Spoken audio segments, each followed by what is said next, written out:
Excitation contraction coupling.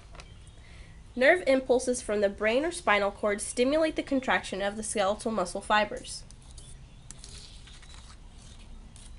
An action potential propagates down the axon of a somatic motor neuron to a skeletal muscle fiber. A motor neuron excites the skeletal muscle fiber and the neuromuscular junction, composed of a chemical synapse between the axon terminals of a motor neuron and the motor end plate of a skeletal muscle fiber.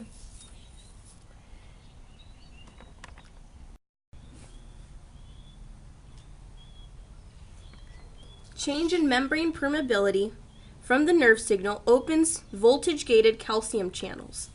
The influx of calcium stimulates the exocytosis of synaptic vesicles containing acetylcholine. Acetylcholine is then released into the synaptic cleft. Acetylcholine then binds to nicotinic acetylcholine receptors, which open sodium and potassium ligand-gated ion channels. End plate potential occurs when the outflux of potassium ions and the influx of sodium potassium ions raise membrane potential from -90 to 75 millivolts, bringing it closer to threshold and causing depolarization. Voltage change in the end plate region opens nearby voltage-gated ion channels, creating an action potential. The action potential then spreads the sarcolemma into the T-tubules, and it encounters the DHP receptor, which opens ryanodine channel of the lateral sac of the sarcoplasmic reticulum. This then causes calcium ions to diffuse out of the lateral sac into the regions of the myofibrils.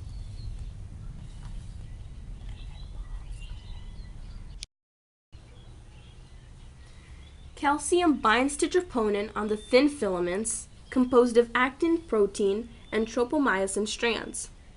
The tropomyosin and troponin complex changes shape and exposes active sites on actin.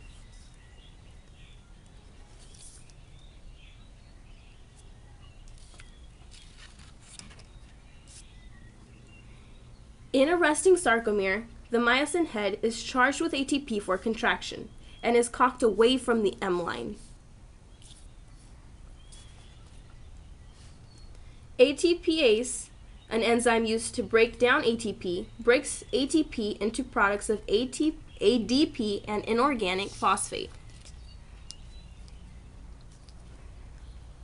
which are still bound to the myosin head. The contraction cycle begins when myosin head hydrolyzes ATP, reorientates, and is energized through the conversion of ATP into ADP and PI. The myosin head binds to actin, forming cross bridges, kicking off the phosphate. This process will continue as long as ATP is available.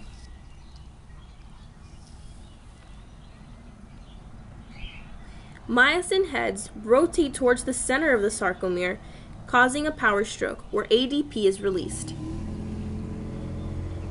As myosin heads bind to ATP once again, the cross bridges detach from actin's exposed active sites for another cross bridge. As thin and thick filaments interact, sarcomeres shorten, pulling the ends of muscle fibers closer together, resulting in a contraction.